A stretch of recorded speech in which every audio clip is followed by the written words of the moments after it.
আমার বাবাকে সামনে রেখে এই জিনিসটা করা হচ্ছে, যেহেতু আমাদের আলাদা করে কোনো কিছু প্রবলেম হবে না, কারণ ওনার ক্ষতি করার জন্য আমাদের সাথে এই দুশ্মনীটা করা হচ্ছে। কারণ রাজনৈতিকের জন্য, রাজনৈতিকের জন্য, কারণ বাবার ক্ষতি কিছু করতে পারছেন না এই বাবরি মসজিদ নিয়ে। এটা মমতা ব্যানার্জি করছে, মমতা ব্যানার্জি লোক করছে।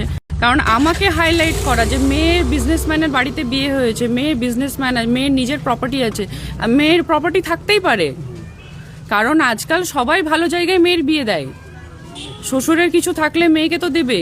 তাহলে আমাকে হাইলাইট করা, আমার হাজবেন্ডের কি আছে, আমার হাজবেন্ডের কটা গাড়ি আছে, কটা বাড়ি আছে, আমার কটা জায়গায় সম্পত্তি আছে, এগুলোকে নিয়ে হাইলাইট করে আমাদেরকে ফাঁসানোর একটাই রিজন হচ্ছে যে আমার বাবাকে নিচে নামাতে চাওয়া। সেটা তো বলা যাচ্ছে না যে পরবর্তীতে কোথায় যাচ্ছি, কি করছি, পরিস্থিতি অনুযায়ী দেখা যাবে, কিন্তু এটা শুধুমাত্র ফাঁসানোর জন্য হচ্ছে।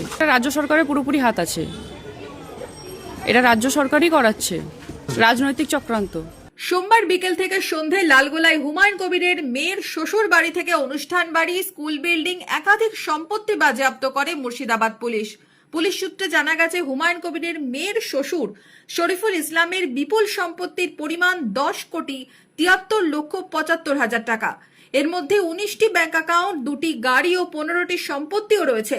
এদিন লালগোলায় 3টি জায়গায় অভিযান চালায় পুলিশ।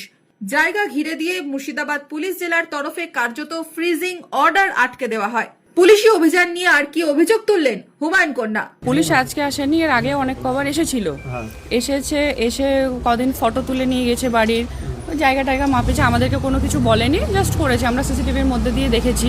তারপরে হঠাৎ একদিন এসে পুলিশ নোটিশ দেয়, এটা আমরা ঠিক বুঝতে পারি না, তো বলে আমাদের লয়ারের সাথে কন্ট্যাক্ট করতে। লয়ারের সাথে কন্ট্যাক্ট করার পর জানা যায় যে হ্যাঁ ট্যাক্স অনেক কিছু প্রবলেম উনি বলেন, তো সেটার জন্য আমরা লয়ারের সাথে কন্ট্যাক্টও করা হয়। তো আজকে তারপরে আবার কিছু কেসও লড়া হয় আমাদের হাইকোর্টে। তো লড়ার পরে এখন আবার কালকে পরশু দিন এসেছিলো, তো বললো যে বাড়িতে নাকি নোটিশ আসবে। তো ব্যাপারটা হচ্ছে, আমার শ্বশুরমশাই বিজনেসম্যান, হাজব্যান্ডও আমার শ্বশুরমশাইয়ের বিজনেসই দেখে, আলাদা করে কিছু করে।